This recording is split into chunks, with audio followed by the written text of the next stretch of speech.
السلام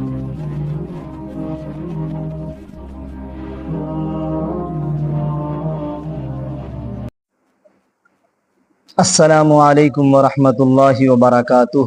امید ہے آپ تمامی حضرات خیر و عافیت سے ہوں گے۔ حضرات گرامی، آج میں آپ تمامی حضرات کی خدمت میں ایک اسلامی اور ایمانی اہم ترین پیغام لے کر آیا ہوں۔ امید ہے کہ آپ تمامی حضرات اس پیغام کو مکمل بغور سماعت فرمائیں گے۔ حضرات گرامی، کیا آپ جانتے ہیں کہ دین اسلام میں اور مذہب اسلام میں عیدین یعنی عید الفطر اور عید الاضحیٰ، یہ دو عید کہاں سے آئیں؟ یعنی اس کی شروعات کب سے ہوئی اور کیوں کر ہوئی، اور اس کی شروعات میں کیا مصلحت و حکمت تھی؟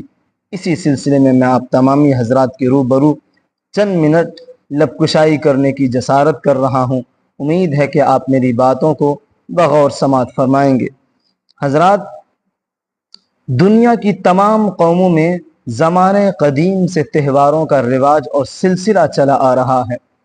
لوگ تہوار میں آراستہ اور پیراستہ ہو کر، بن سور کر میلوں اور ٹھیلوں میں اور تماشے دیکھنے کو نکلتے اور خوشیاں مناتے ہیں، اور یہ ایک ایسی جاری اور ساری عادت ہے کہ اس سے لوگ جدا نہیں ہو سکتے۔ واقعہ یہ ہے کہ فارس یعنی جسے ایران بھی کہا جاتا ہے، تو ایران کے مجوسی اور آتش پرست لوگوں کے دو تہوار یعنی نوروز، جس کا مطلب یہ ہے کہ نیا دن، اور مہرجان، جس کا مطلب یہ ہے کہ کسی خاص خوشی کے موقع، خوشی کی تقریب یا جلسہ یا میلہ یا جشن یا موسم خزاں وغیرہ کے معنی میں آتے ہیں۔ تو یہ دو تہوار قومی تہوار تھے ایرانیوں کے یہاں، جو عربوں میں بھی بتدریج اور رفتہ رفتہ رائج تھے۔ جب حضور اقدس صلی اللہ علیہ وسلم ہجرت فرما کر مدینہ منورہ تشریف لے گئے، تو آپ نے دیکھا کہ لوگ سال میں 2 مرتبہ خوشیاں مناتے ہیں۔ آپ صلی اللہ علیہ وسلم نے دریافت کیا کہ یہ دن کیا ہیں؟ لوگوں نے عرض کیا کہ ہم ان دنوں میں زمانہ جاہلیت سے کھیلتے آئے ہیں، یعنی یہ ہمارے قومی تہوار ہیں۔ آپ صلی اللہ علیہ وسلم نے بحکم الہی امت مسلمہ کی خوشی و مسرت کے لیے اور ان کا خیال رکھنے کے لیے دوسرے 2 دن تجویز اور منتخب فرمائے، اور ارشاد فرمایا یہ تمہارے لیے ان سے زیادہ بہتر دن ہیں۔ اب اس تہوار کی تبدیلی میں حکمت اور مصلحت کیا ہے؟ تو یہ یاد رکھیے کہ ہر تہوار کے پیچھے چند اسباب و وجوہات کار فرما اور محرک ہوتے ہیں۔